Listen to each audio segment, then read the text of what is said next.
What's going on, everyone? This is Sam Stiles. I've got Daniel Akridge and Hello. Mr. Ryan Bonner on the call here today. So we're going to talk about some CUI. Where's my CUI? How to reduce cost and win some contracts. So we're going to get into some introductions. We'll do some housekeeping stuff, and then we'll get into it. Love it. You Let's guys go. ready? Yeah. All right. So like I mentioned, we've got Mr. Ryan Bonner, compliance consultant at DefCERT. If you haven't heard the name, you're not in the game. He is he's a smart one, and we're pumped to have him. So longtime friend of Summit 7 and the community. Ryan, thanks so much for being here. Thanks for having me. It's going to be a fun discussion.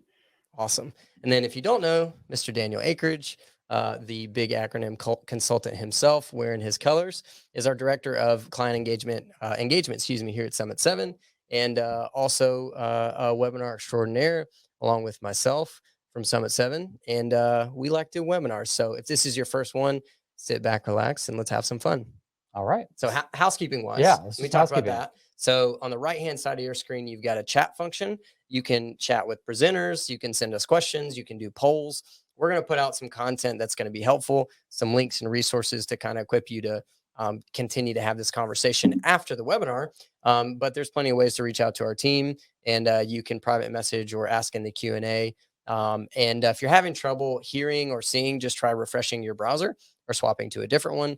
Chrome and Firefox work best with our platform. So give that a shot. And if you have any issues, our team's in the background to help you. So they're also going to drop our contact information. So if there's any questions we don't get to that you really want an answer on, feel free to shoot us an email after the webinar. Also, did you mention the recording piece? No. So recording wise, thank you. Recording wise, we are going to send out the recording. We're not going to send out the slides, but you'll have access to the recording after this. And then we'll also chop some bite-sized pieces up for the YouTube channel as well. So if you haven't already, hit that subscribe button. Hit that subscribe. And the like button, as always. And join LinkedIn as well. It gets lots of content on our LinkedIn channel.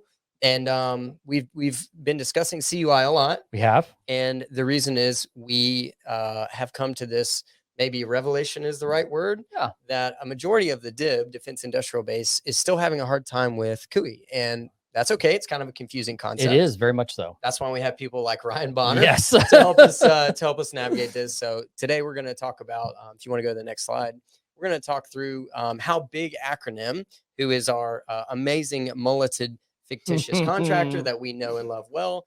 It's a 50-person manufacturing company, and they are in the defense industrial base. They actually use a managed service provider or an MSP. They have CUI, and they also have some ITAR requirements. So a little bit of a kicker there, but Big Acronym is going to be our scapegoat here, if you will. Love it. So I think we actually have a LinkedIn page just for Big Acronym. So we might want to drop that in chat too, just to show you guys. We might do it. We're also going to have Q&A at the end of this webinar, so hang around for that. Awesome. All right, cool. Let's do it. So the way the webinar is going to be broken down is we're going to talk about how Big Acronym interacts with their prime. So we're using Raytheon Technologies in this instance, and we'll kind of have some visuals of the ways in which DoD interacts with Raytheon, who interacts with Big Acronym. So very flow down, majority of the DIB type situation. So trying to make it applicable. And then we're going to talk through the phases. So we're going to have different phases in this webinar. And the first one is going to be data rights. So Ryan is going to help us walk through what are your data rights as a contractor. Phase 2 is going to be your data receipts. So how you're receiving the data. Phase 3, data creation, and usage. And then the last phase is going to be data delivery. And if you'll hang tight, we've got key takeaways from each of those, because conceptually, we want to make sure you're tracking along. Makes sense. Some of you might have joined because of the newsletter that we sent out around overscoping, right? If you overscope, you're going to end up paying more money.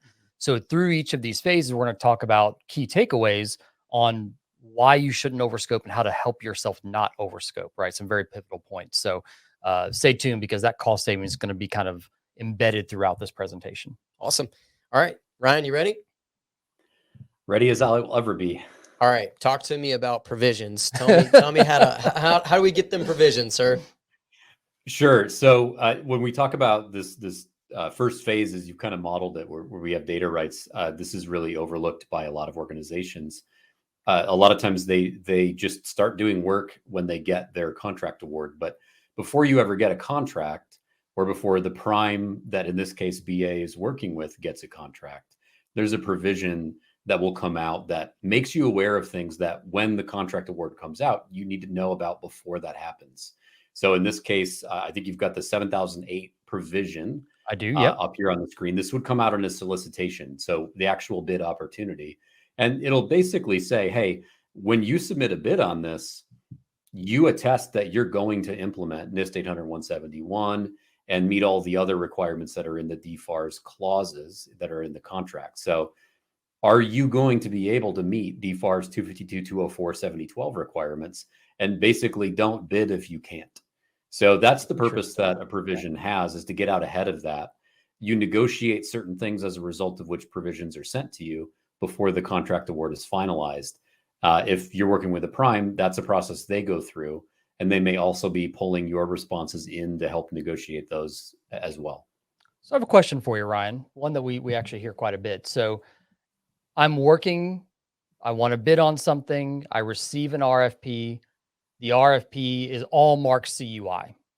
And so because it's all marked CUI, but I haven't accepted a 7012 clause yet, like, what do I do with that? Do I have to have a place to protect it? Is there something else that I should be, looking out for? Does that make sense? Like, basically the RFP itself is saying it is controlled unclassified information. Yeah, that is a bit of a strange situation we find ourselves in. And that's simply due to the fact that in a lot of cases, CUI is received out of order, right? So you may have already received like the DoD standard form non-disclosure agreement, right? And that's sometimes the way that would be written, if it's the standard language, may not always include concessions to implement NIST 800-171 or to safeguard non-public information. And so there's a bit of a mismatch there. Okay. Ultimately, that's one of those strange situations that you could be receiving CUI before you're contractually obligated to safeguard it using certain security requirements like NIST 800-171. Doesn't mean that you can just do whatever you want with it, because you're probably still under non-disclosure. But you have to remember that for organizations that have been doing work for years or decades in the DoD space, I mean, that event only happens once. And then by the time the next pre-award CUI batch comes in, you already committed on the previous award to do something about it, to safeguard it. And so you're probably already committed to implementing 800-171 if you're subject to multiple award cycles. Makes sense.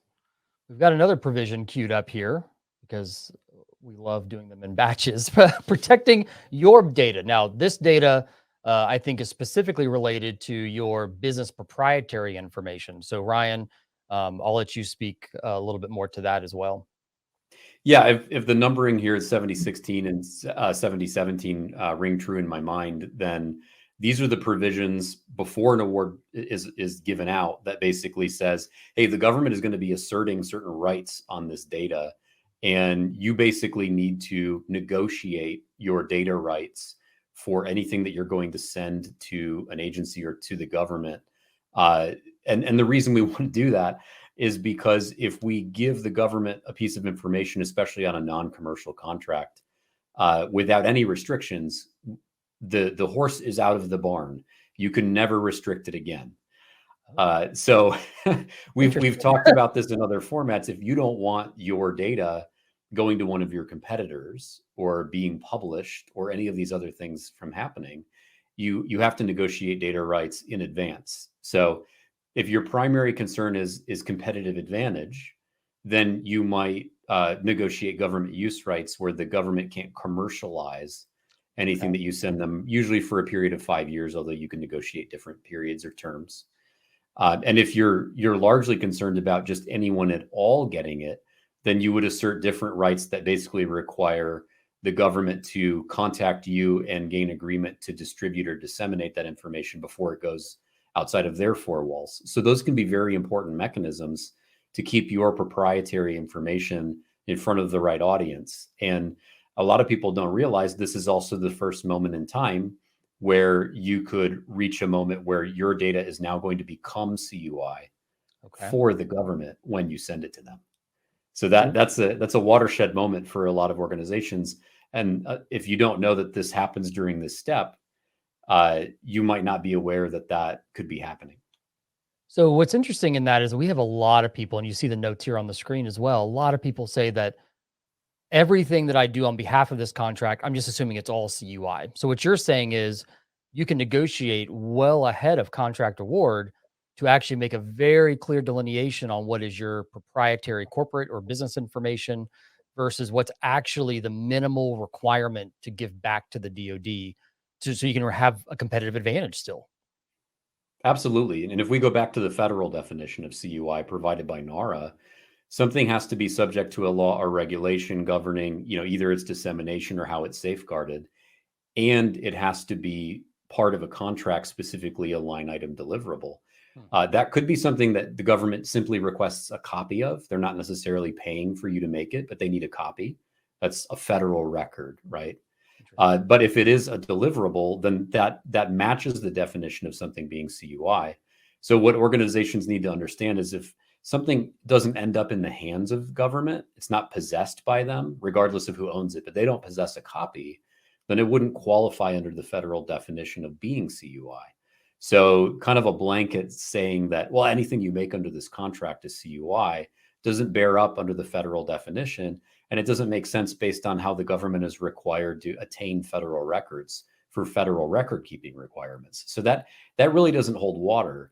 And we wouldn't want it to anyways, because when we talk about cost savings and controlling scope to control cost and complexity, things like that, if I just make that blanket determination, the implications of implementing 800-171 in a blanket format, it's going to be very expensive.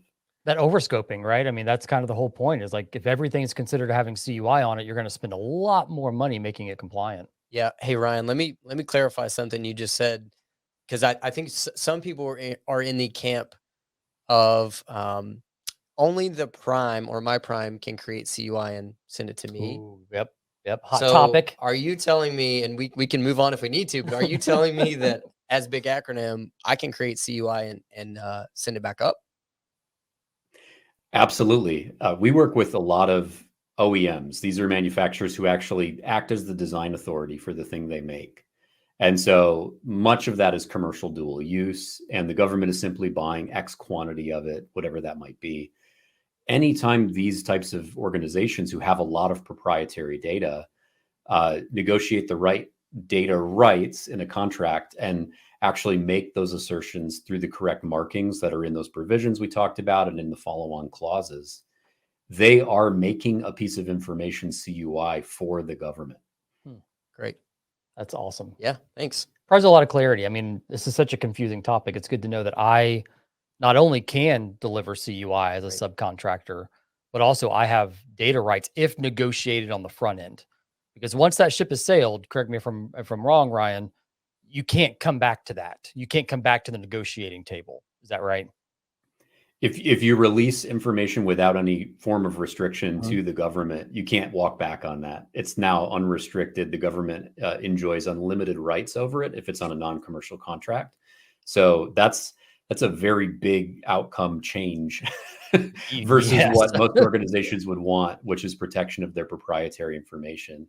If you want to see how this mechanism works really easily, even before you get into the mode of negotiating data rights, if anyone here has ever gotten like their bid or pricing sheets back from the government marked as procure CUI, that's what's happening. The government wants to control who gets to see your pricing information. They don't want it to go to your competitor. So they send it back marked as CUI because they had to do that. They had to control its dissemination while it was with them. That's interesting because CUI can honestly just be federal level requirements versus not all CUI would flow down to a contractor from a sense of requirements. There's no law, regulation, or government-wide policy that would enforce that at a contractor level. Is that right? So when we're talking about things like, that bid and pricing information or things like that, those types of mechanisms are in the CUI registry for review and application by any government agency, right? And so that particular set of requirements doesn't necessarily stay inside of DoD. So you could start to see other agencies starting to use that. So GSA schedule, purchasing and contracts, things like that. I don't know that really like all of the FAR language is totally ready to start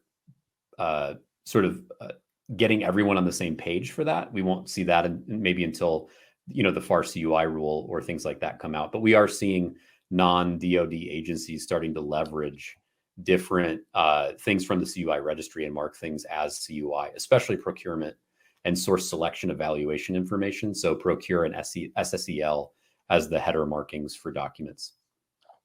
Man, learn something new every day. All right, let's go ahead and do our first key takeaway here, Ryan. I'll let you read it off the screen here for us. Okay. So what we really want to do is keep our proprietary data sets close at hand and well understood. And before we ever disseminate those out to a third party, we want to make sure that all the expectations are clear and that we have the rights in data clauses that are being passed to us correctly negotiated, so that we don't ever release proprietary data that shouldn't be released without restriction. That might turn it into CUI for other parties. But on the other side of the coin, it's also going to protect us and keep our proprietary data proprietary. NARA clarifies that proprietary information that the private entity, the non-federal entity, creates and maintains ownership of and maintains in their own systems is not CUI, even though when it goes out into the world, it might come back marked as CUI. So knowing that we have that power and the mechanism to do that should incentivize us to really protect our proprietary data sets so we can keep our competitive advantage. Love it. So we're talking about overscoping. We're talking about your actual, don't overscope your own proprietary data as CUI. So yeah, right. Recognize that proprietary data is what it is. And for you, it wouldn't be CUI. Fantastic. Good to know. So after we've kind of done this negotiations, a little dance with our prime contractor, in this case, the example being Raytheon, we're going to sign a contract, a little handshake deal here. We're going to make sure that that's underway. And then the next step after that is actually the actual requirement to protect CUI. So this is the one that we know and love. Our good friend, Mr. DFARS 7012 comes into play. So when we're talking about DFARS 7012, this is the things you've heard around NIST 800-171 and FedRAMP moderate cloud providers or equivalent cloud providers, flow down, incident response requirements, all of those wonderful things. So when we talk about NIST in relation to CMMC, if you look at it from a level 2 perspective, is a third-party validation and assessment of this requirement. And this requirement's been around as we know it since, what is it, Ryan, 2015, 2016 in its current form, something like that? Yeah, 2016 is really when inclusion kicked into high gear and the DoD started reporting on how many contracts it was being included in, with the goal of having it in all new awards, I believe, by the end of 2017. Wow. It's been around for a little while. So that's why CMMC was birthed, because a lot of people were signing contracts and not actually doing these things. So next up, after we have that contract clause, because big acronym deals with ITAR data, there's another clause buried in there, the 7048, which is basically just pointing back to the Department of State, Department of Commerce, like, hey, do what they tell you in relation to export control data. It's kind of a summation of what that actually is. We're going to talk a little bit more around the access piece here for foreign access in just a little while.